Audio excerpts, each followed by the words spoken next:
Hello à tous, j'espère que vous allez bien. On se retrouve aujourd'hui pour une nouvelle vidéo et aujourd'hui on va parler d'une thématique qui je pense parlera à beaucoup d'entre vous, qui est de se détacher du regard des autres.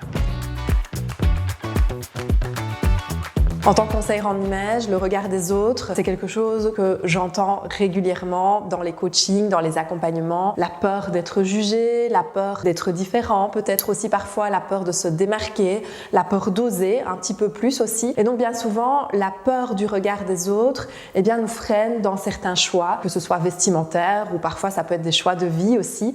Et donc ici, j'ai vraiment envie de vous apporter des pistes de réflexion pour apprendre à se détacher du regard des autres. Parce que finalement, qui souffre le plus de tout ça? Eh bien, c'est nous-mêmes, parce qu'on se met énormément de barrières, énormément de freins pour justement ne pas avoir ce regard des autres qui peut nous confronter à certaines réalités ou à certaines idées que l'on peut se faire aussi finalement de nous-mêmes. Et donc apprendre à se détacher du regard des autres, c'est très important, mais c'est tout un apprentissage finalement. Et je pense que c'est presque même le travail d'une vie, parce que il y a certains moments de nos vies où on a moins confiance en nous et où le regard des autres va peser davantage sur nous.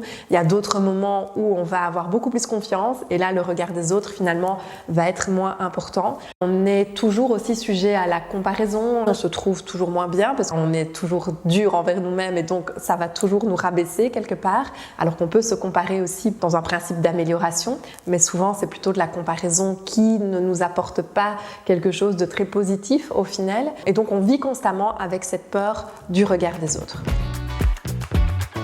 Mon premier conseil pour arriver à se détacher du regard des autres, c'est de prendre conscience réellement de qui vous êtes, mais aussi de ce que vous avez envie finalement de dégager, de véhiculer comme message. Et donc je vous invite à faire un petit exercice. Vous prenez votre téléphone et vous faites une petite note ou sur un petit cahier, un petit carnet, peu importe, et vous allez réfléchir à 3 mots qui vous correspondent et 3 mots qui correspondent également au message que vous avez envie de véhiculer. Donc quand les gens vous croisent dans la rue ou quand vous croisez votre propre regard dans le miroir, quels sont les 3 mots, vraiment les 3 mots les plus forts que vous avez envie de faire ressentir justement aux autres ou à vous-même quand vous croisez votre regard? Quels sont les mots qui vous définissent ou les mots qui sont le plus importants pour vous? Ça peut être par exemple avoir l'air dynamique, avoir l'air confiante, avoir l'air original, avoir l'air à la mode. À vous vraiment de choisir 3 mots ou plus, si vous en avez plus, bien évidemment la règle n'est pas figée, mais 3 mots en tout cas qui vous correspondent, qui vous définissent, 3 objectifs aussi quelque part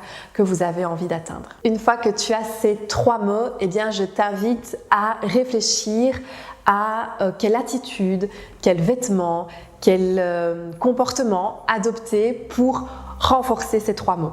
Donc vraiment que ces 3 mots soient un petit peu ton leitmotiv au quotidien, que tu puisses te dire tiens, voilà moi les 3 mots qui sont forts pour moi, les 3 valeurs qui me représentent ou les 3 adjectifs que j'ai envie justement qui me représentent. Comment faire au quotidien pour faire vivre ces valeurs, vivre ces mots, vivre ces adjectifs pour justement être ancré et aligné avec qui toi tu es vraiment. Parce que ce qui est important ici, c'est plus on est ancré avec qui on est vraiment, plus finalement on s'en fiche quelque part du regard des autres, parce que si nous-mêmes on est aligné avec nos valeurs, finalement le regard des autres va avoir beaucoup moins d'impact.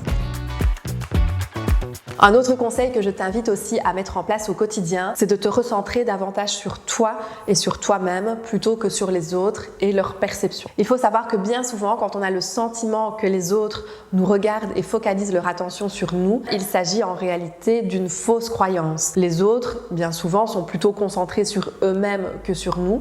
Et donc un événement ou un regard qui nous a semblé malaisant ou qui nous a semblé jugeant, etc., n'était peut-être finalement rien du tout dans le regard de la personne qui était face à nous. Et donc quand on n'a pas confiance en nous, quand on manque de confiance ou même d'estime de soi, on a l'impression que les regards sont constamment braqués sur nous à la recherche du moindre défaut ou à la recherche du moindre geste qui pourra nous trahir, alors que finalement les gens vivent leur propre vie sans spécialement donner autant d'attention que ça aux autres. Et donc c'est apprendre aussi à relativiser quelque part et de se dire que les autres ne passent pas leur temps à observer nos faits et gestes, à observer tous les petits défauts qu'ils pourraient remarquer sur notre tenue ou sur nous-mêmes, et que finalement ils sont beaucoup plus concentrés sur eux que sur nous. Et donc prendre conscience de ça, ça aide clairement aussi à relativiser et à se recentrer sur soi-même encore une fois. Se recentrer sur soi-même, ça passe aussi par le fait de se poser les questions pour soi. Si tu as envie de porter demain une tenue full paillettes, eh bien c'est de te poser la question, est-ce que ça me fait plaisir à moi? Est-ce que ça me plaît à moi? Est-ce que je me sens bien dans cette tenue? Comment est-ce que moi je me sens dans cette tenue? À partir du moment où tu te poses les bonnes questions, où tu te recentres aussi sur toi-même en te posant des questions de savoir quel est toi ton propre ressenti, eh bien tu vas voir que ça t'aidera aussi à te détacher du regard des autres, parce que si toi tu te sens bien dans ta tenue, si tu te sens bien dans ton quotidien, peu importe même les vêtements, eh bien ça te permettra vraiment de te détacher encore une fois du regard des autres. Et enfin, le dernier conseil que je peux te donner, c'est d'apprendre à t'entourer de bonnes personnes, à t'entourer de belles personnes, de personnes qui développent ta confiance en toi plutôt que l'inverse. Donc t'entourer de personnes qui te font des compliments sincères, qui t'encouragent à sortir de ta zone de confort, qui t'encouragent à porter les vêtements que tu as envie de porter, qui t'encouragent à être toi-même et qui t'aiment pour ce que tu es. Les personnes qui critiquent, les personnes qui sont négatives, les personnes qui ont toujours quelque chose à redire finalement et qui ne vont jamais te valoriser, eh bien ces personnes, c'est peut-être le moment justement de t'en détacher et de consacrer ton temps et ton énergie à des personnes qui te ressourcent et qui te nourrissent de l'intérieur. Parce que si tu es entouré de personnes qui te valorisent et qui te portent vers le haut, eh bien tu verras que ça aussi, ça va te donner confiance en toi et ça va te permettre de te détacher petit à petit et progressivement du regard des autres. Et donc tous ces conseils finalement, eh bien ils vont te permettre petit à petit d'apprendre à te recentrer sur toi, sur tes ressentis, sur tes envies, sur tes besoins. Et au fur et à mesure, tu verras que l'opinion des autres et l'avis des autres aura de moins en moins d'importance. Et c'est en tout cas ce que je te souhaite bien évidemment de tout cœur. Donc toutes ces techniques, tous ces accompagnements finalement pour se détacher du regard des autres, eh bien ce sont des outils que j'utilise aussi lors de mes coachings en individuel, mais aussi parfois avec mes élèves, parce qu'il ne faut pas croire, c'est pas parce qu'on est conseillère en image qu'on a toujours pleinement confiance en nous, que du contraire, on se pose aussi beaucoup de questions et c'est ça finalement qui nous rend plus humains et plus empathiques aussi, parce que j'ai rarement rencontré au cours de ma carrière ou même de ma vie personnelle des personnes qui avaient full confiance en elles absolument tout le temps. Je pense qu'on est tous finalement dans les mêmes réflexions, dans les mêmes problématiques, d'où le fait aussi de s'entourer de personnes bienveillantes qui nous comprennent et qui sont capables de nous mettre en valeur, et ça je pense que c'est vraiment la clé d'un monde plus beau et d'une vie plus épanouissante. J'espère en tout cas que cette vidéo orientée un petit peu plus développement personnel t'aura plu. Dis-moi si ce sont des thématiques qui t'intéressent et que tu as envie que je réitère ici sur cette chaîne. Si tu as d'autres questions, eh bien comme toujours ce sera avec un tout grand plaisir, tu peux me les poser